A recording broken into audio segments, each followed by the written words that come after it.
આ ખૂણા ઉપર પાણીપુરી વાળું ઊભું છે ને એની આગળ તન માનનો શોરૂમ હે, એની અંદર આવતો રહે. કેને બોલાવસ? કોણ આવે?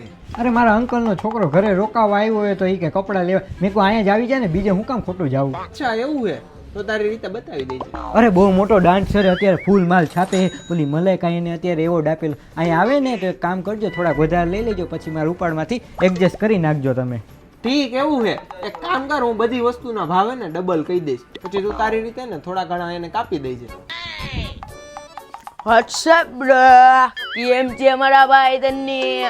અરે એક નંબર, બોલ શું બતાવું? મારા ઉપર હારી લાગે ને એવી બે જોડી કાઢી દે. અરે એવું હે, હાલે આ બે લઈ લે, અમારી દુકાનની બેસ્ટ વેરાયટી, એકદમ બ્રાન્ડેડ હે, બ્રાન્ડેડ. તને ગમે ને બે? હા મેં કાઢી હોય, મને તો ગમે જ ને. તો પેક કર અને બિલ કાઢ. આલ્યો સેટ, બિલ બનાવો. મારો ભાઈ હે, તમારી રીતના ભાવ જોઈ લેજો. હા હા, બીજા માટે તો 8,000 થઈ છે, તારો ભાઈ હે ને તો તું જોઈ લે તારી રીતે. આપણા સેટ હે ને એનું ફિક્સ રેટનું કામ હે, કોઈ ભાવ કરી નથી દેતા. તું તો આપણો ભાઈ હો ને, 6,000 રૂપિયા આપને. ઓકે બ્રો, તું પેક કર. હાય આંટી, વાત કરો તો. હા મમ્મી. હા. કાલે એની ઘરે પાછો જઈએ તો કપડાની બે જોડી કાઢી દે.